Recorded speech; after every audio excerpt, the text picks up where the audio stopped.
ఇరాన్లో మత గురువు ఖమేనీకి వ్యతిరేకంగా దేశవ్యాప్తంగా నిరసనలు తారాస్థాయికి ఎగబాకాయి. డిసెంబర్ 27 నుంచి మొదలైన నిరసనలు ప్రస్తుతం దేశవ్యాప్తంగా విస్తరించాయి. పెరిగిపోతున్న ధరలకు నిరసనగా వ్యాపారులు రోడ్డెక్కి ప్రభుత్వానికి నిరసన తెలిపారు. దేశంలో ప్రస్తుతం ద్రవ్యోల్బణం చుక్కలనంటించింది. నిత్యావసర ధరలు సామాన్యుడికి అందుబాటులో లేకుండా పోయాయి. ఆర్థిక వ్యవస్థ ఎక్కడికక్కడ స్తంభించిపోయింది. భద్రతా దళాలకు నిరసనకారులకు మధ్య చెలరేగిన ఘర్షణలో సుమారు 7 పౌరులు ప్రాణాలు కోల్పోయారు. దీంతో దేశవ్యాప్తంగా నిరసనలు మరింత ఊపందుకున్నాయి. మల్లాలు ఇక దయచేయండి అంటూ ఇరాన్ పౌరులు కొత్త పల్లవి అందుకున్నారు. ప్రత్యేక కథనంలో ఇరాన్లో జరుగుతున్న తాజా పరిణామాలపై మరింత సమాచారం తెలుసుకుందాం. ప్రభుత్వం తమ పౌరుల కనీస అవసరాలను తీర్చలేకపోతోంది. నిత్యావసర ధరలు చుక్కలనంటాయి. ద్రవ్యోల్బణం ఏకంగా 50% దాటిపోయిందంటే పరిస్థితులు ఎలా ఉన్నాయో తేలిగ్గానే ఊహించుకోవచ్చు. దేశ ఆర్థిక వ్యవస్థ కుప్పకూలింది. అమెరికాతో పాటు పాశ్చాత్య దేశాలు ఇరాన్పై ఆర్థిక పరమైన ఆంక్షలు విధించడంతో ఇరాన్ ఉక్కిరిబిక్కిరి అవుతోంది. డాలర్ మారకంతో స్థానిక ఇరాన్ కరెన్సీ విలువ పాతాళానికి పడిపోయింది. $1 కొనుగోలు చేయాలంటే 14 లక్షల రియాల్స్ చెల్లించాలంటే పరిస్థితి ఏ స్థాయికి దిగజారిందో ఊహించుకోవచ్చు. ఇండియాలో డాలర్ మారకంతో రూపాయి 90కి పడిపోతోందంటే రిజర్వ్ బ్యాంక్ గవర్నర్తో పాటు ఫైనాన్స్ మినిస్ట్రీ వణికిపోతోంది. అదే ఇరాన్లోని ముల్లాలకు మాత్రం చీమ కుట్టినట్లు కూడా ఉండదు. టెహ్రాన్లో కరెన్సీకి విలువ పూర్తిగా క్షీణించిందంటే ఇక వ్యాపారులు కూడా చేయాల్సింది కూడా ఏముండదు. దీంతో వ్యాపారులు రోడ్డెక్కి తమ నిరసన గలం విప్పారు. దేశంలో ఒకవైపు ఆర్థిక వ్యవస్థ పూర్తిగా చితికిపోయింది. కాస్ట్ ఆఫ్ లివింగ్ అంటే జీవన వ్యయం విపరీతంగా పెరిగిపోవడంతో ప్రజలు విసిగిపోయి ఖమేనీ ప్రభుత్వానికి వ్యతిరేకంగా రోడ్డెక్కి నిరసన గలం విప్పుతున్నారు. నిరసనకారులకు భద్రతా దళాలకు మధ్య జరిగిన ఘర్షణల్లో 7 వ్యక్తులు ప్రాణాలు కోల్పోయారు. ఇక ప్రభుత్వం కూడా నిరసనకారులపై ఉక్కుపాదం మోపుతోంది. Iran supreme leader Ayatollah Ali Khamenei నిరసనకారులను అణచివేయాలని ఆదేశించారు. నిరసన తెలుపుతున్న వారిని ఇరాన్ పోలీసులు 30 మంది వరకు పశ్చిమ టెహ్రాన్లో అరెస్ట్ చేశారు. శాంతి భద్రతలకు ఆటంకం కలిగిస్తున్నారని వారిని అదుపులోకి తీసుకున్నారు. ఇక ఇరాన్ సోషల్ మీడియాలో నిరసనకారులు పెద్ద ఎత్తున నినాదాలు ఇచ్చిన వీడియో చక్కర్లు కొడుతున్నాయి.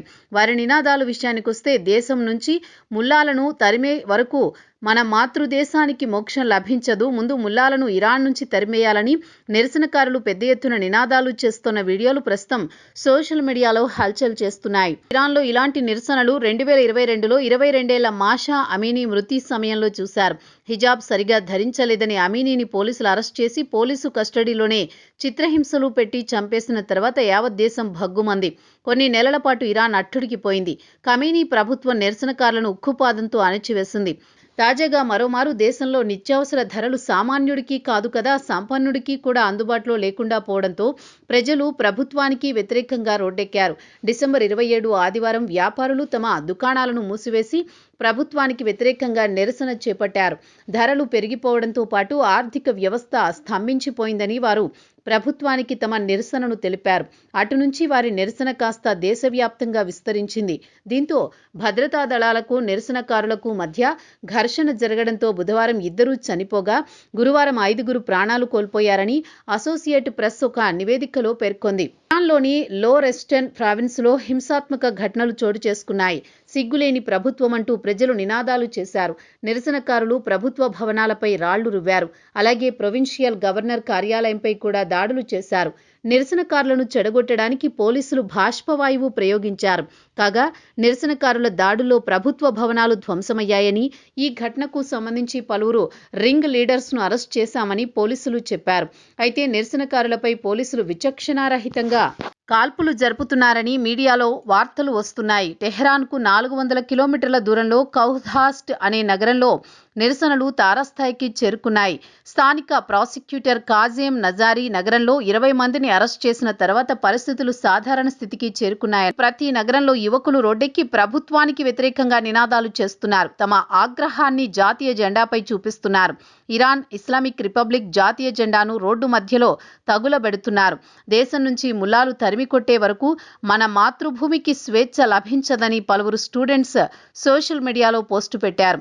ఇరాన్ నుంచి వస్తున్న వీడియోల్లో ఎక్కువగా ప్రజలు ముక్త కంఠంతో రోడ్డుపైకి వచ్చి ముందు ముల్లాలను ఇరాన్ నుంచి పంపేయాలని డిమాండ్ చేస్తున్నారు.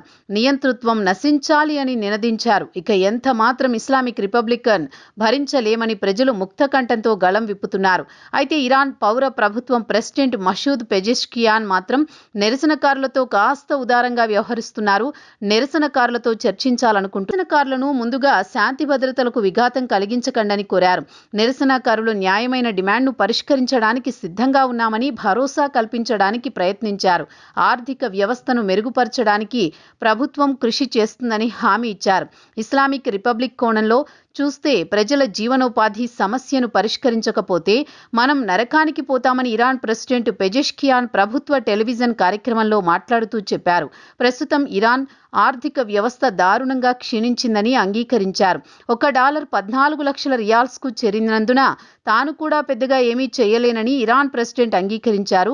ఇక డిసెంబర్ ద్రవ్యోల్బణం ఏడాది ప్రాతిపదికన చూస్తే 52% ఎగబాకిందని స్టాటిస్టికల్ సెంటర్ ఆఫ్ ఇరాన్ ఒక ప్రకటనలో ద్రవ్యోల్బణాన్ని అదుపు చేయడానికి ప్రభుత్వం అందుబాటులో ఉన్న చర్యలను తీసుకుంటుందన్నారు ఇరాన్ ప్రెసిడెంట్.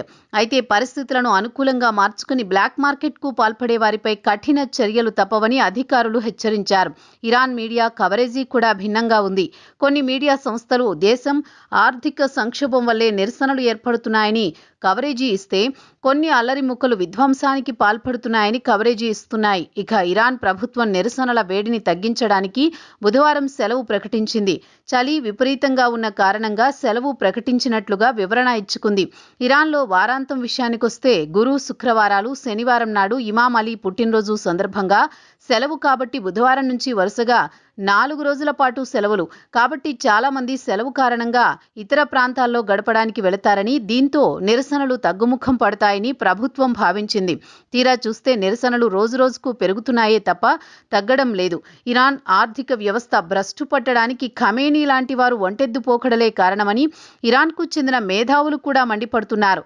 ప్రస్తుత పరిస్థితుల్లో దేశ ఆర్థిక వ్యవస్థను చక్కదిద్దడం అసాధ్యం. అమెరికాతో పాటు పాశ్చాత్య దేశాలు ఇరాన్పై ఆంక్షలు కొనసాగినంత కాలం ఇరాన్ ఆర్థికంగా పుంజుకోవడం సాధ్యమయ్యే పని కాదని ఇరాన్ మేధావులు అభిప్రాయపడుతున్నారు.